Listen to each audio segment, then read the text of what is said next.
dengan penuh semangat dan jadikan hidup ini lebih bernilai. Perkenalkan, nama saya Anissa Solehati, SPC, konselor di Indonesia Sehat Mental dan Potensi Cerdas Indonesia.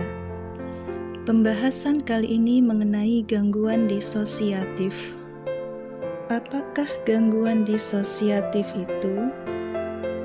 Gangguan disosiatif merupakan tipe gangguan psikologis yang melibatkan perubahan atau gangguan dalam fungsi self-identitas, ingatan, dan kesadaran yang mempengaruhi kemampuan seseorang untuk mempertahankan sense of self yang terintegrasi. Dalam hal ini, seseorang yang mengalami gangguan disosiatif memiliki gangguan perpecahan pada fungsi identitas diri, ingatan, dan kesadaran dalam kepribadian yang utuh. Jenis-jenis gangguan disosiatif. Pertama, gangguan identitas disosiatif. Kedua, amnesia disosiatif. Ketiga, fugu disosiatif. Dan yang keempat, gangguan depersonalisasi. Yang pertama, gangguan identitas disosiatif merupakan gangguan kepribadian ganda atau gangguan kepribadian terpecah dua atau lebih kepribadian, yaitu munculnya dua atau lebih kepribadian yang berbeda di diri seseorang. Pada kondisi tersebut, seseorang bisa sadar atau tidak sadar akan keberadaan satu kepribadian dengan kepribadian yang lainnya di dalam dirinya. Pada beberapa kasus, kepribadian-kepribadian yang berbeda benar-benar tidak sadar satu sama lain.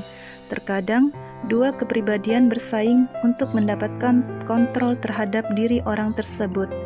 Dan juga kadang-kadang ada satu kepribadian dominan atau inti dan beberapa kepribadian subordinat serta kepribadian pengganti atau alter. Ciri-ciri gangguan identitas disosiatif.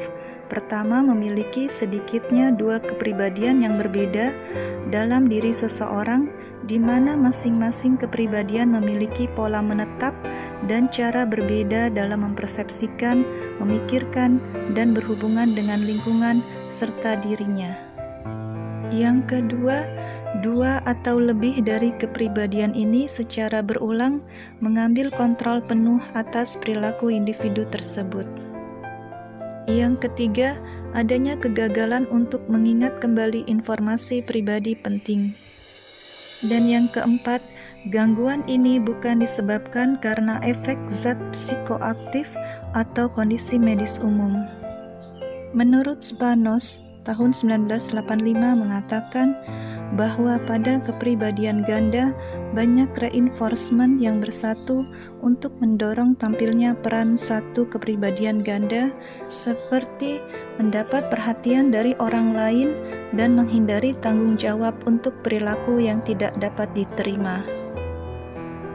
Kepribadian ganda yang sering disebut kepribadian terpecah oleh orang awam tidak boleh dicampur adukan dengan skizofrenia.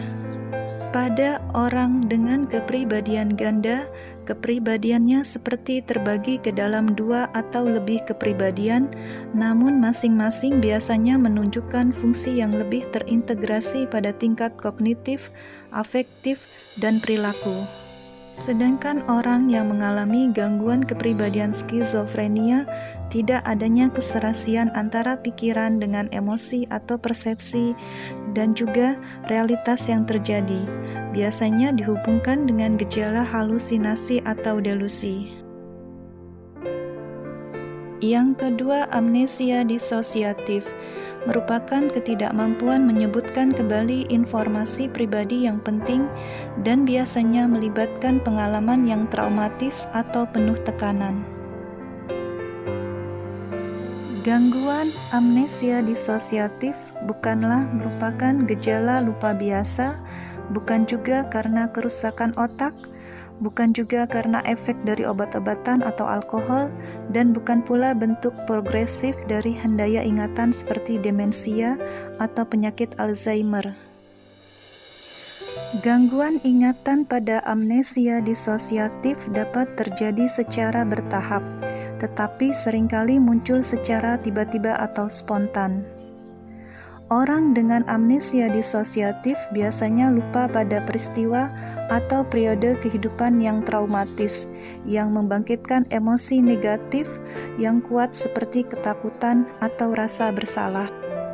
Yang ketiga, fugu disosiatif merupakan gangguan berperilaku secara tiba-tiba dan tanpa diduga sebelumnya, dan dia tidak mampu mengingat informasi personal yang sebelumnya dan menjadi bingung akan identitasnya serta mengasumsikan identitas yang baru. Ciri-ciri gangguan fugu disosiatif: pertama, bersikap dan berperilaku secara tiba-tiba atau spontan; kedua, mengalami hilang ingatan; ketiga, cepat berubah dalam kurun waktu tertentu; dan yang keempat, tidak memiliki kestabilan. Selanjutnya, yang keempat, gangguan depersonalisasi. Depersonalisasi merupakan perasaan ketidaknyataan atau keterpisahan dari diri atau dari tubuh seseorang. Sedangkan derealisasi merupakan kehilangan perasaan realitas terhadap lingkungan sekitar dan dialami dalam bentuk perubahan yang aneh pada lingkungan atau pada periode waktu. Perasaan depersonalisasi biasanya datang tiba-tiba dan menghilang secara bertahap. Menurut DSM atau Diagnostic and Statistical Manual of Mental Disorder, satu episode singkat depersonalisasi pernah dialami kira-kira setengah dari seluruh orang dewasa saat mengalami stres berat. Gangguan depersonalisasi didiagnosis hanya bila gangguan tersebut terjadi secara persisten atau berulang kali terjadi dan menimbulkan distres yang jelas. Ciri-ciri gangguan depersonalisasi: pertama, pengalaman yang berulang atau persisten dari depersonalisasi yang ditandai oleh perasaan terpisah dari proses mental atau tubuh seseorang. Kedua, individu tersebut mampu membedakan kenyataan dari ketidaknyataan saat keadaan depersonalisasi. Yang ketiga, pengalaman depersonalisasi menyebabkan distres atau hendaya pribadi yang signifikan pada satu atau lebih fungsi sosial atau pekerjaan.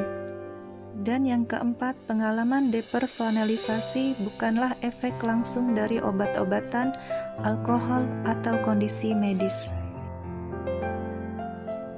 Sekian, semoga bermanfaat.